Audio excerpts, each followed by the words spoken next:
Imagine arriving at the end of your life and being handed a chart, not a resume of what you did, but a dossier of who you were supposed to be. It says you were meant to be a visionary leader, physically formidable, and strategically dangerous to your industry. But you're reading it as someone who played it safe, someone who stayed reasonable, stayed civilized. That moment isn't about failure, it's about compliance. You didn't fall short, you listened. And that is the cost of what David Goggins calls the governor. In our professional culture, burnout is treated like weather, inevitable, seasonal, and something to hide from. But Goggins argues something more unsettling. When your mind screams that you are done, you aren't empty, you are capped. 40% is a signal, not a statistic. It means you're at the edge of your comfort, not the edge of your capacity. You're leaving 60% of your life on the table because you were listening to a biological speed limiter built for predators and famine, not inboxes and boardrooms. Think of your brain like a high-performance engine. Engineers install a governor to restrict fuel flow so the engine doesn't destroy itself. Your brain runs similar software. Its job is protection, not fulfillment. It sends pain, doubt, and boredom to shut you down early. In 2026, the threat isn't a predator, it's a narrow, mediocre life. This isn't hustle mythology. Modern neuroscience identifies the Anterior Mid-Cingulate Cortex, the AMCC, as the physical seat of willpower. This circuitry only strengthens when you choose friction over ease. Not things you enjoy, things you specifically resist. Mental toughness is a perishable skill. If you stop challenging the governor, the threshold quietly lowers. To get the edge in a landscape of shrinking ambition, you need a protocol to dismantle that limiter. Once you've looked in the accountability mirror and seen the truth of your habits, you move to the blueprint. First, the 10% increment. Radical change scares the brain into shutdown. Small violations retrain the software. If you hit the wall on a board deck at hour 2, give it 12 more minutes.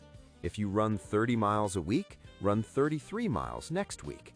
The point isn't heroics, it's teaching the system that 10% more is survivable. Second, the 1-second decision. When fatigue hits, the brain floods you with quit signals. You have a 1-second window before the emotional loop closes.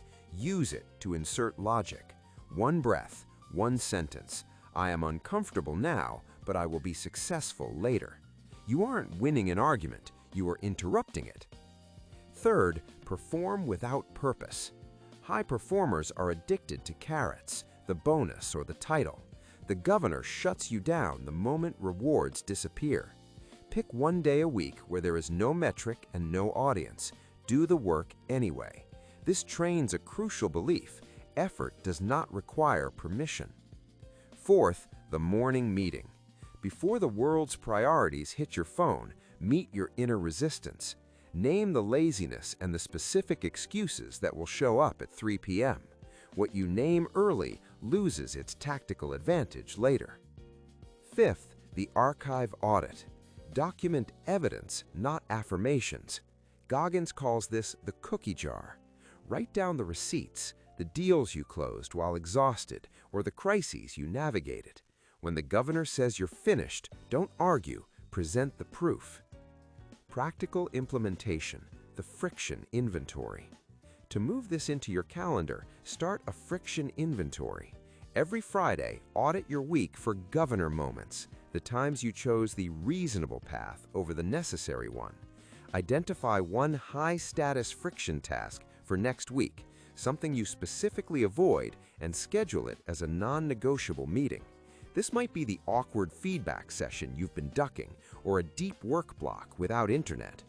Additionally, implement a visual resistance trigger.